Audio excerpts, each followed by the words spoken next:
حال ہی میں مرحا نے MBBS کا امتحان پاس کیا تھا اور اب ہاؤس جاب کر رہی تھی۔ ابھی ہاؤس جاب کے چند ماہ ہی گزرے تھے کہ ایک روز ہاسپٹل میں ہی امی کی کال آ گئی۔ مرحا کو اس وقت امی کی کال پر تشویش ہوئی۔ اتفاق سے اس وقت وہ فارغ بیٹھی تھی۔ فکر سے کال ریسیو کی۔ ہیلو، السلام علیکم، مرحا کی طرف سے کہا گیا۔ واپسی پر وعلیکم السلام کا جواب آیا۔ امی کی آواز میں خوشی نظر آ رہی تھی۔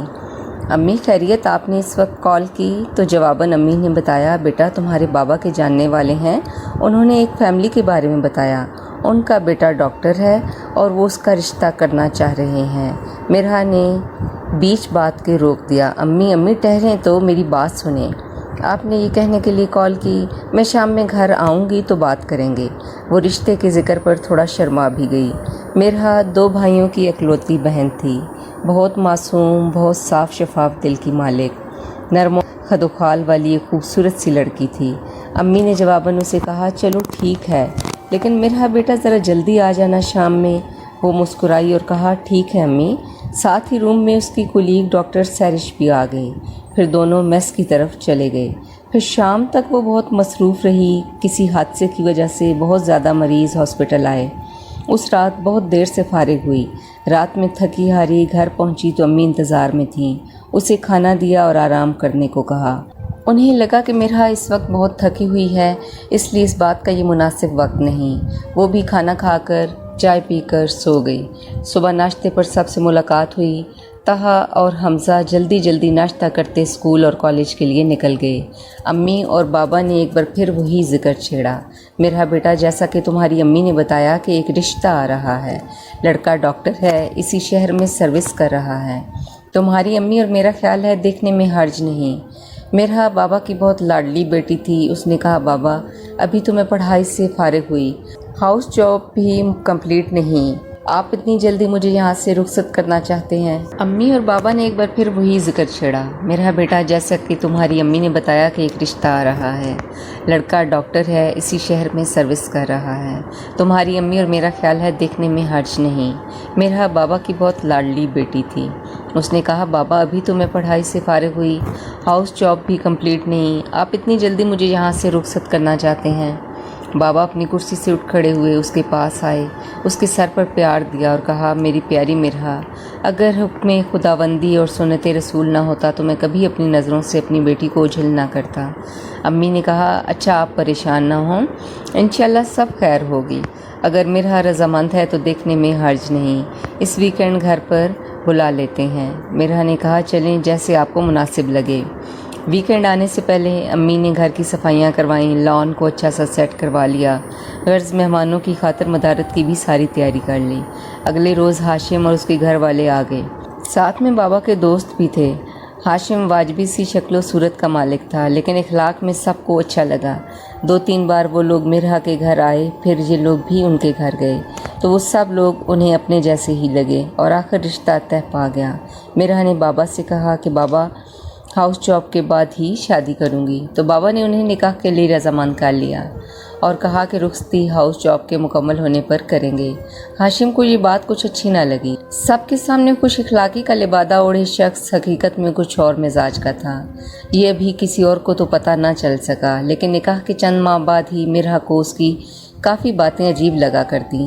آج بھی وہ ہاشم کی اس بات کے بارے میں سوچ رہی تھی کہ جب اس نے مرحا سے کہا، ابھی شادی نہ کرنے کے پیچھے کچھ اور وجہ ہے کیا؟ کوئی اور تمہاری زندگی میں ہے؟ مرحا کو اس کا یہ سوال اچھا نہ لگا، لیکن پھر بھی اس نے وضاحت کے طور پر اسے بتایا کہ یہ شادی میری رضامندی سے طے پائی ہے، مجھ پر کوئی زور زبردستی نہیں تھی۔ اب وہ ہاشم سے کچھ کترانے لگی۔ اکثر ہی کوشش کرتی کہ کال پک نہ کرے، اور جب پک کرتی تو عجیب طرح کے سوالوں کے جواب دینے پڑتے، کہاں تھی، کیوں نہیں کال اٹھائی، حالانکہ وہ خود بھی اسی پیشے سے منسلک تھا، تو پھر نہ جانے کیوں وہ اس کی صورتحال کو سمجھنا نہیں چاہ رہا تھا۔ لیکن مرحا نے یہ ساری صورتحال گھر میں اور کسی سے نہ کہی۔ ہاں، سہرش سے ہر بات کر دیا کرتی، ایک بار تو سہرش نے بھی کہہ دیا کہ ابھی بھی وقت ہے، سوچ لو، لیکن مرحا نے نہ جانے کہاں سے اتنے ہمت اکٹھی کی تھی۔ اس نے حالات کو سنبھالنے کی کوشش شروع کرنے کا ارادہ کر لیا۔ اب صبح اور شام میں ہاشم کو کال کرنے لگی۔ سچ تو یہ تھا کہ نکاح کے بول نے اس کے اندر ہاشم کی محبت پیدا کر دی تھی۔ اور وہ اس رشتے کو نبھانا چاہتی تھی۔ وہ ایک سمجھدار لڑکی تھی۔ اس کے دل میں امید کی کرن جگمگا رہی تھی کہ سب ٹھیک ہو جائے گا۔ بس جیسے تیسے ہاؤس جاب کا عرصہ ختم ہوا اور شادی کی تیاریاں شروع ہو گئیں۔ دھوم دھام سے وہ والدین کے گھر سے رخصت ہو گئی اور چھوٹی سی عمر میں ہی ہاشم کی ہم سفر بن گئی۔ بہت ہی خواہشیں اور امیدیں لے کر اس کی زندگی میں اس کے گھر میں آ گئی۔ شادی کے 3 ماہ بعد حالات بدلنے لگے۔ آہستہ آہستہ مرحا کو لگا کہ کچھ ایسا ہے جو اس کی آنکھوں سے اوجھل ہے۔ گھر میں ساس سسر اور بڑے جیٹھ اور جیٹھانی بھی تھے۔ ان کے 2 بچے بھی تھے۔ 2 نندیں تھیں جو اپنے گھروں والی تھیں۔ اکثر ہی ہاشم کی بند کمرے میں اپنی امی سے میٹنگ ہوا کرتی۔ واپس جب کمرے میں آتا تو اس کا رویہ کچھ اکھڑا اکھڑا ہوتا۔ پہلے تو اسے وجہ سمجھ میں نہ آئی، پھر آخر ایک دن کھل کر بات سامنے آ گئی کہ مرحا اپنی جاب چھوڑ دے، اور ہاشم کا بھی یہی ارادہ تھا۔ اور اس نے مرحا سے کہا کہ اپنے بابا سے کہو کہ تمہیں ایک پرائیویٹ ہاسپٹل کھول کر دیں جہاں تم اور میں مل کر کام کریں۔ یہ گورنمنٹ کی دی تنخواہوں میں گزارا کرنا مشکل ہے۔ مرحا سوچ میں پڑ گئی کہ وہ یہ بات بابا جان سے کیسے کہہ سکتی ہے، لیکن ہاشم کے ساتھ ساتھ اس کی امی کا بھی پریشر بڑھ گیا۔ ساتھ ہی اسی دوران وہ امید سے بھی ہو گئی۔ دوہری ٹینشن سے اس کی طبیعت خراب ہو گئی۔ اس نے ہاشم کے سامنے دبے لفظوں میں انکار کرنے کی کوشش کی تو بدلے میں اسے جو سننے کو ملا اس نے کبھی توقع نہیں کی تھی۔ ہاشم آگ بگولا ہو گیا، گالم گلوچ پر اتر آیا۔ اس کا یہ روپ دیکھ کر مرحا سہم سی گئی۔ کس قدر خود اعتماد تھی، لیکن ان حالات کے آگے اس نے گھٹنے ٹیک دیے۔ جب چند دن چاہ کر بھی وہ ہمت نہ کر سکی کہ بابا سے بات کرتی، آخر ایک روز ہاشم نے انہیں کال کی اور سارا معاملہ مرحا پر ڈال دیا اور کہنے لگا، انکل میرا تو کوئی مسئلہ نہیں، مرحا چاہتی ہے کہ آپ اسے سپورٹ کریں تاکہ وہ اور میں مل کر ایک سیٹ اپ بنا سکیں۔ آج تو ہم 2 ہیں، کل 2 سے 4 ہوں گے، تو اس دور میں تنخواہ سے کام چلنا مشکل ہے۔ انہوں نے کچھ وقت مانگا اور اپنا شہر کا پلاٹ بیچ کر ایک بھاری رقم ہاشم کے حوالے کر دی۔ جب مرحا کو اس بات کا پتہ چلا، اس نے دبے لفظوں میں اس کی مخالفت کی، لیکن ہاشم کے ہتک آمیز رویے کا سامنا کرنا پڑا۔ لیکن پھر آخر دوسرے روز ہی اس سے معافی مانگنے لگا، اس کے قدموں میں بیٹھ گیا اور کہنے لگا، مرحا میری جان، میں یہ سب اپنے لیے تھوڑی کر رہا ہوں، تمہارے لیے اور اپنے آنے والے بچے کے لیے کر رہا ہوں۔ اس نے چکنی چپی باتوں سے اسے شیشے میں اتار لیا۔ 3-4 ماہ وہ ہاسپٹل جاتی رہی کیونکہ ہاشم چاہتا تھا جب تک ہاسپٹل کی سیٹنگ نہیں ہوتی وہ جاتی رہے۔ پھر اس نے خود اپنی جاب اسی وقت چھوڑ دی اور ہاسپٹل کی تیاری میں لگ گیا۔ ایک بھاری رقم کے باوجود وہ سارا ساز و سامان تو لے چکا، لیکن پھر بھی رقم اتنی تھی کہ ہاسپٹل ٹھیکے پر لے لیا۔ پھر کچھ وقت بعد دونوں نے ہاسپٹل سنبھال لیا، لیکن مرحا کے دل میں یہ بات پھانس کی طرح تکلیف دے رہی تھی کہ شاید اس نے بابا پر بوجھ ڈالا اور طہا اور حمزہ کا حق لے لیا ہو۔ لیکن بابا اور امی کے سمجھانے پر کہ تم بھی ہماری بیٹی ہو، تمہاری خوشی میں ہماری خوشی ہے، لیکن وہ انہیں کیا بتاتی کہ وہ تو مطمئن تھی، لیکن ہاشم کی وجہ سے مجبور ہو گئی۔ اب جب ہاسپٹل شروع ہوا تو روز رات میں جب ہاسپٹل بند کرنے کا وقت ہوتا تو ہاشم تمام رقم سمیٹ لیتا۔ مرحا کو بہت عجیب لگتا، اسے ضرورت کے لیے بھی پیسے نہ دیتا۔ فرق یہ ہو گیا کہ پہلے گورنمنٹ کی ملازم تھی، اب ہاشم کی، لیکن ہاسپٹل میں کام سے اسے مہینہ ختم ہونے پر تنخواہ تو مل جایا کرتی تھی، جبکہ اب ایسا کچھ نہ تھا۔ اکثر ہی ہاسپٹل میں عملے کے سامنے بھی اس سے حد تک آمیز لہجے میں پیش آتا۔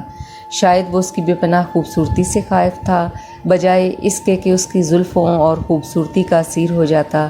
وہ اس پر شک کرنے لگا، اسے اپنا قیدی بنا کر رکھ لیا۔ وہ کٹ پتلی بن کر رہ گئی۔ اب اس کی زندگی میں نمرا بھی شامل ہو گئی، بالکل خد و خال اور گوری رنگت مرحا جیسی، کسی ننھے فرشتے کی طرح خوبصورت بچی تھی۔ ابھی چند دن ہی گزرے تو ہاشم اور اس کی امی نے اسے ہاسپٹل جانے کا کہہ دیا، کیونکہ اس کی چھٹیوں کی وجہ سے ہاسپٹل کے کام میں کافی کمی آ گئی تھی۔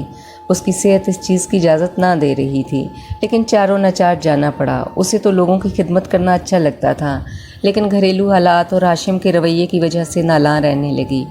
ایک پڑھی لکھی باشعور لڑکی ہو کر بھی اپنے حق کے لیے بول نہ سکے۔